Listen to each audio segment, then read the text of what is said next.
There it is, Phil Ratcliffe with Rebel Financial, along with Tony Jones. We're going to give you our next book review. This one on Nassim Taleb's Skin in the Game book, and this is part of a big series. I'm going to let Tony kind of explain a little bit. Like, this has been his life's work. Yeah, over the last 20 years or so. Well, that's at least when he's published these in a series called Inserto. It's 5 different books.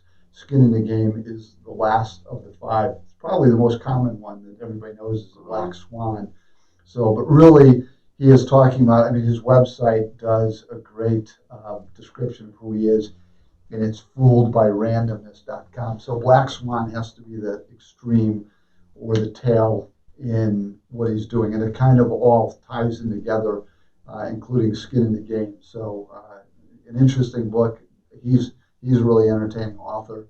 So, but Absolutely. in a nutshell, that's what it is. I think it relates to a lot of people. I mean, he's pretty cerebral, but to a point that's like entertaining, and he gives lots of examples, and some of it pop reference, especially in the later books, to where it is less dry than a lot of what you would think of reading a statistical book, right? Yeah. So some of the time spent was coming back at his critics from the earlier books and earlier works. But he does it in a funny, entertaining way. Right? I wouldn't want to be one. So we think about Skin in the Game. I mean, part of the title that is enticing, I think, is that it's something that's it's been around for a long time, right? I mean, like, it's almost like a slang thing from like blue collar type thing is you need to have skin in the game. But, what does it really mean? And I think he really gets into expanding what it means for individuals, what it can mean for society, and then tying into some of his other ideas in terms of, not necessarily what's on the face value of something. For example, I think he gave a really good example of saying, how many people die in a bathtub versus something that could be an epidemic like disease or what so. And while in 1 year that might be a comparable thing, this doesn't really scale up. It's very rare for that, so someone to, 100 people die in a bathtub for it to go up to 1 billion. But there could be some huge flu epidemic that kills 1 billion people. It's possible. Right. It's a much higher probability that could happen versus the previous, so they shouldn't be compared in the first place.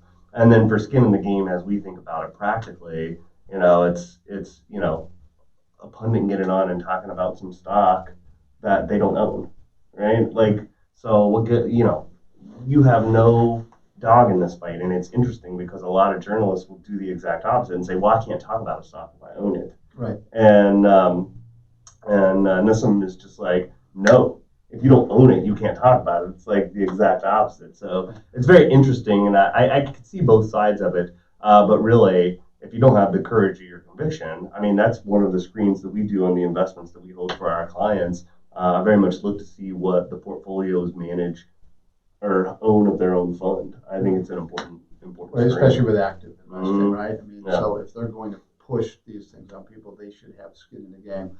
But really, it's a better economy when we have people making decisions who have skin in the game at all different levels. Another example he uses, pilot. You could have the president of Boeing telling you that this plane is great, or you could have the pilot telling you the plane is great. But I think you're going to want the person who's actually going to be in the plane with you, who might go down with you, telling you that it's a great plane. I mean, we're taking it to that kind of an extreme of thinking about the kind of skin in the game that people have. And he really doesn't like a lot of academia and politicians because, for the most part, they're making decisions without skin in the game, or doing research without skin in the game, and it doesn't prove the best results because until you do it, you don't actually know it. You can't feel it. So and then that's his term for that is IYI. It's like intellectual yet idiot. Yeah. So you see, he's probably not making a lot of friends with certain sections of the populace.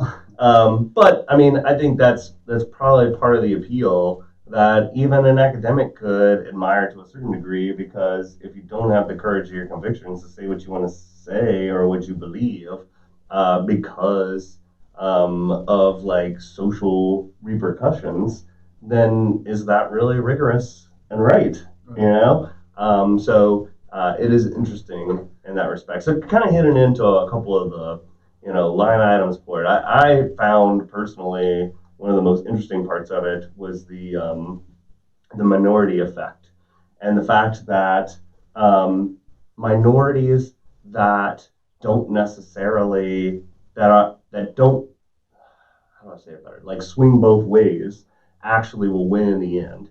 And so an example of that is like say smokers versus non-smokers, right? Smokers cannot sit in the non-smoking section and smoke, but non-smokers can sit in the smoker section. So naturally, over time, the non-smoker will come to dominate.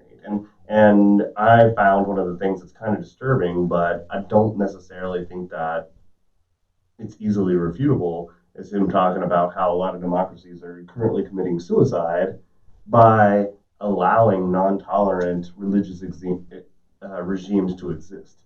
And the fact of that is like, should a society that doesn't tolerate intolerance tolerate other people that totally don't tolerate them or anyone like them? Right. And eventually, when you look at like past systems like that, those minorities will little by little and almost exponentially replace those in the future, Yeah, which is a scary thing. You know, right. We had like If you carry that out, some of the crazy Middle Eastern, like he was talking about Sunni, areas to where they are pretty much almost like Soviet Russia controlling everything. You know, that could end up consuming everything if we tolerate their intolerance. Right. You know. And I hadn't seen the proof, but the example was we are getting away from having, it's really the immovable minorities that, where they become entrenched, and eventually they got people who are flexible enough that might come over and tolerate it, and before you know it, this movement that only benefits the minority is taking over. I mean, one of the examples you gave was peanuts, and I didn't realize this, but we're becoming more allergic to peanuts because we're having less peanuts in places because a handful of people, and I don't mean to take anything away from people that have peanut allergies, but now we're not being tolerant of peanuts anywhere, and so more people are becoming allergic to them. You just totally ticked off some peanut stuff. I know I did. We'll have to pull that out. So another important topic in there was the Lindy effect. I'll let you. So the Lindy effect was basically the longer that something exists, it probably means the longer it's then going to exist, which I guess it seems kind of obvious, but the more something has staying power, the more it's going to stay. His example, well, I can't even think of one of his examples, but I guess a Broadway show. I thought, you got a Broadway show that's been there a year and one that's been there 2 years.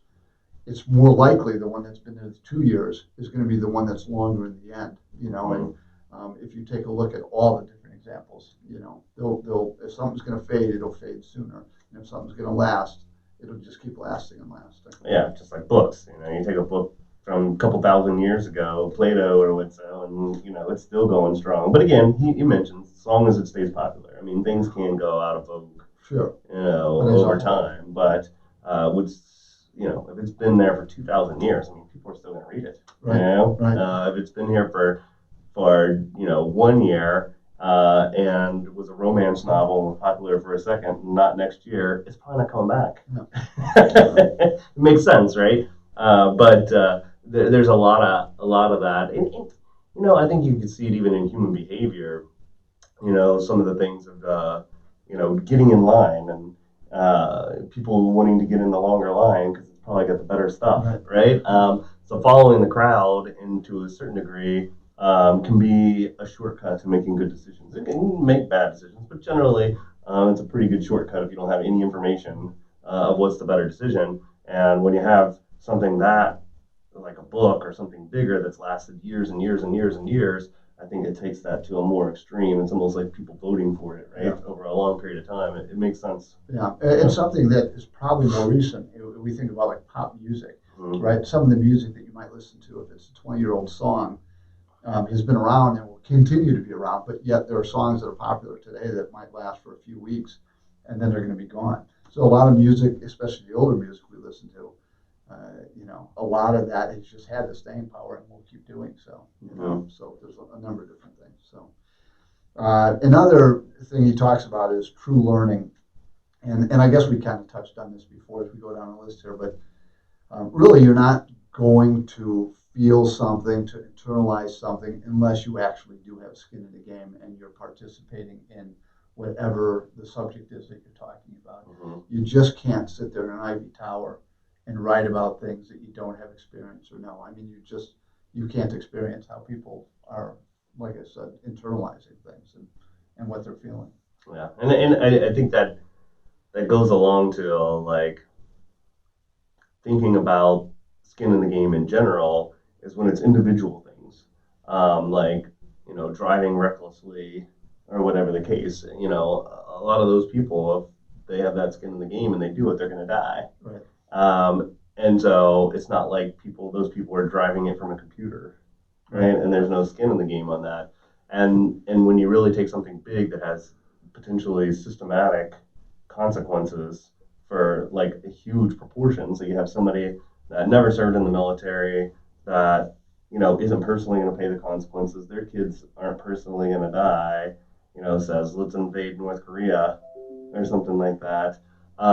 Then it could have significant consequences. I think that's part of his point, and he gives probably a lot better examples than I did just there. But still, you kind of get the gist of skin in the game versus not skin in the game, and a lot of our leaders and don't have much skin in the game anymore, whether it's business or political, etc. And even a lot of the business leaders too. I mean, you look at a CEO or something that if he messes up, then he gets a golden parachute, $20 million payout, and just has to resign, right? Like, how is that accountability in any way, shape, or form? Yeah. In the book, he specifically picks on one CEO from 10 years ago who made a lot of money at a company, but he didn't have skin in the game, and so when the company needed to be bailed out, it didn't cost him anything. I mean, I know his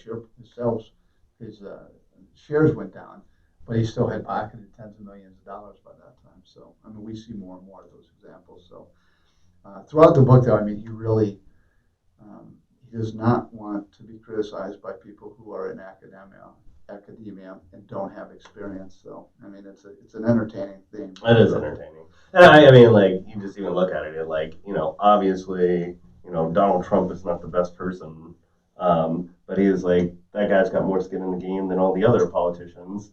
And that's why he said he saw it coming, or what so. And so, maybe that's an important thing for us. It's like we need more people with skin in the game that are actually honorable, good people, and we can get the best of both worlds. Instead of only half of it, right? Instead of a good person with no skin in the game, we get a bad person with skin in the game. Yeah, it seems to be on both sides. There you go. So. Yeah. Well, any last kind of closing points? Well, you had made, I mean, the book ends with his thoughts are how, to use this. And it really is if you're hiring somebody, I mean, most of the people we're hiring own their own business or small businesses. But from our point of view. It says we need more entrepreneurs. Yeah. Your example was trying to find active fund managers that have owned their own shares, right? And so there's a cost to them if it goes down, as opposed to being just distant from it and not really having a disincentive if it goes down. Sure. So trying to find business partners and people that work for you that actually have skin in the game. Yeah. But overall, it was a great book. I would encourage people too to Fooled by Randomness, his website. Sure. He just seems to be a very prolific writer and a very entertaining person. So it's a good read. It wasn't a hard read. It's got a lot of good quotes in there. I think it wasn't really to the point of what we were talking about here, but like one of the things he said at the end of the book that really like stuck with me, and I hadn't heard it before. I even Googled it and couldn't find anybody else that it was attributed to but him. Was love without sacrifice is theft. And I'm just like, wow, you think about that, and then just think about the people that you love and how much you do for them or don't. I don't know. I think he is an awesome person in terms of like thinking differently in a way that's like important, even though he may rub some people wrong. That's a good part of it. Yeah. Well, thanks for tuning in today. We appreciate it. Our next book is going to be Tribes. So read up on that one. It's another easy read. And then after that, I guess it will be for March. We're going to be doing the Book of Joy. Again, thanks so much for tuning in. Hope you caught our last installment on the Secure Act. And we're looking forward to hearing from you and your comments. And if there's any way that we can help in tax, financial planning, retirement, investments, just let us know. We're here for you. Talk to you next time. Thank you.